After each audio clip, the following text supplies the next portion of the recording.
নমস্কার বন্ধুরা, নেমে পড়লাম জুনফ্রাউ থেকে। আজ আমরা যাব ইন্টারলেকেনের কুরসাল গার্ডেনে। সব এক্সিটেই দেখছি দোকান খুব, মানে বিক্রি বাটা কিন্তু এরা ভালো করতে জানে। লোক নেই তো, কে আর বিলিং করবে? নিজে কিনছে, নিজে বিল করছে, নিজে পয়সা। লোক সংখ্যা কম, তাই যারা কিনছে তারা নিজেই বিলিং টিলিং করে নিচ্ছে। ওরা হয়তো কখনো না পারলে হেল্প করছে। এখানেও প্রকৃতি খুব সুন্দর। ইন্টারলেকেনে যেতে যেতে মানে কুরসাল গার্ডেনের উদ্দেশ্যে যাচ্ছি। 18 কিলোমিটার মতন দূরে সেটা। যেতে যেতে আপনাদের কয়েকটি কথা বলে নিই। ইন্টারলেকেন সুইজারল্যান্ডের একটা খুব বিখ্যাত জায়গা।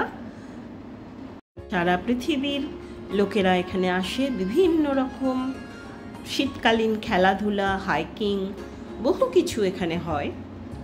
মানে বিভিন্ন রকম আইস স্পোর্টস, এমনি স্পোর্টস। খুব সুন্দর জায়গাটি, এবং এই জায়গাটি কিন্তু একটু কস্টলি থাকার জন্য।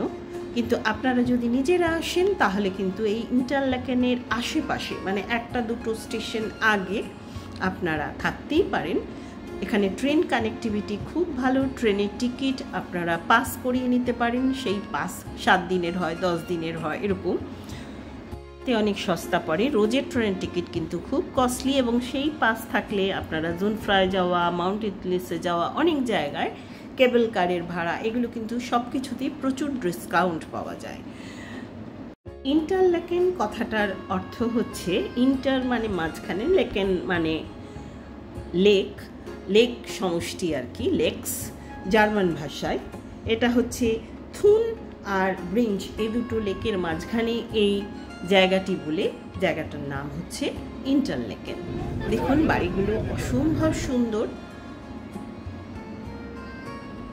আর এখান থেকে এই জুনফ্রাউ বা অন্যান্য যে গ্লেসিয়ারগুলো আপনারা খুব সহজে যেতে পারবেন, খুব কাছে এগুলো এখানে যদি থাকেন। এখানকার প্রচুর বাড়ি তারা বিএনবি হিসেবে ভাড়া দেয়, সেখানে থাকলে তো সুবিধা হবে। এই সুইজারল্যান্ডে কিন্তু ভারতীয় টুরিস্টের সংখ্যা, বিশেষ করে এই অঞ্চলগুলিতে প্রচুর। जो शाहरुख खान काजोल सब शूटिंग के टाइम में इसी होटल में रुके हुए थे, 5 स्टार में। जो छोटा मोटा गेस्ट था उनको আমাদের ট্যুর ম্যানেজার বলছিলেন ওই হোটেলটিতে শাহরুখ আর কাজলকে রাখা হয়েছিল। যে কথা বলছিলাম, 1995 সালে দিলওয়ালে দুলহানিয়া লে যায়েঙ্গে সিনেমা তৈরি হয়, যার শুটিং হয় এই অঞ্চলে। যার পর থেকে এই জায়গাটি বলিউডের বিভিন্ন সিনেমার শুটিংয়ের জন্য বিখ্যাত হয়ে পড়ে। প্রচুর বলিউডের সিনেমার শুটিং এখানে হয়েছে। আরেকটি হচ্ছে কোরিয়ার যে জনপ্রিয় একটি সিরিজ এখানে শুটিং হয়, যার জন্য কোরিয়ার এবং চাইনিজ লোকও অনেক এখানে আসে জায়গাটি দেখবার জন্য। খুব সুন্দর এই পার্কটি। আশপাশটা দেখছি, দেখুন আপনারা।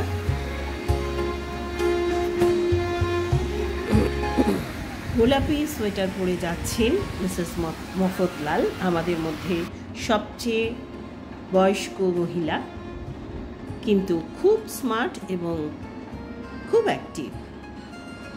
এখানে রয়েছে যশ চোপড়ার একটি ব্রোঞ্জের মূর্তি।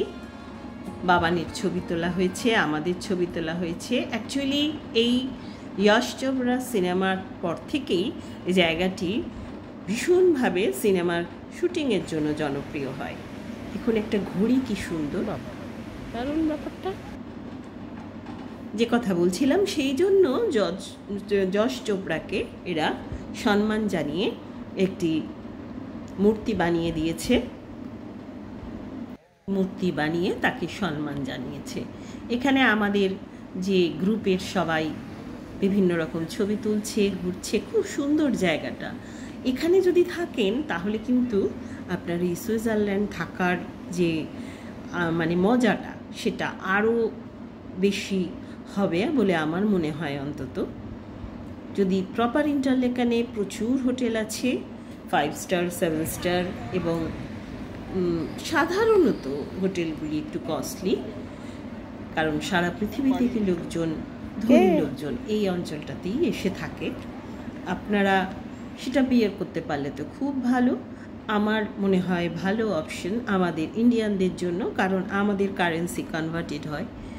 তো দেখুন কি সুন্দর সাইকেল, এখানে এইটা খুব ভালো লাগে আমার। ইউরোপে এই সাইকেল সব জায়গায় খুব সুন্দর। রাস্তাঘাট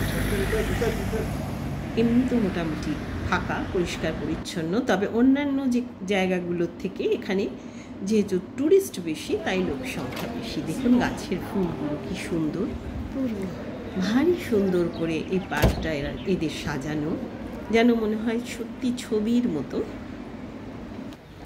এখান থেকে আজকে আমরা তো হোটেলে ফিরে যাব, কাল আবার পরবর্তী ভিডিও থাকছে।